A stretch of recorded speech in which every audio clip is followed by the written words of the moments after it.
Okay, here we go. We've got a question about relativity. So SL, if you're here, feel free to skip this. HL, please press pause and then watch on to see an explanation. Okay, so this is a question based on the muon experiment, quite a nice one. It shows both sides of the relativity in that we've got both length contraction and time dilation as part of our explanation. I think a tricky bit here is the symbols that are used here. Usually when we talk about time dilation, we're going to use the idea of T or delta T being gamma times T0 or delta T0. Now this T0 usually refers to the proper time. It is the time measured in a frame of reference which is not moving relative to the muon. So basically the muon itself will measure this time. Okay, now as you'll see here, the question is use T, not T0.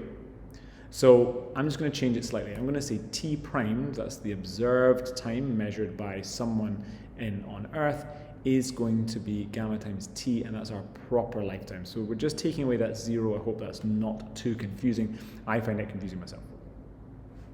Let's do a little bit of work here with our gamma.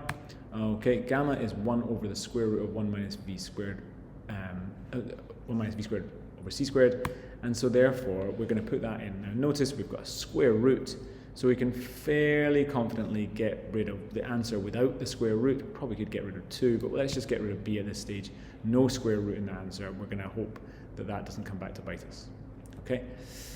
How do we then get an answer? Now, let's think about this. We're looking at the muon. We are in the reference frame of the Earth, and we want to measure the distance traveled by the muon.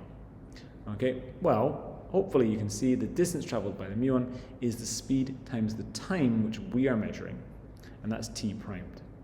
Okay, and so in other words, firstly, I think we can safely get rid of Vt here. We want Vt primed.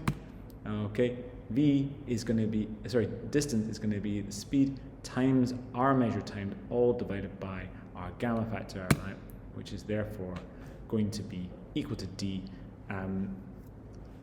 I find, like I say, the actual physics here is not too bad. However, the bit that is a bit nasty is the use of the symbols there. You could very easily get confused, and if you did, plump for C. The answer here is D.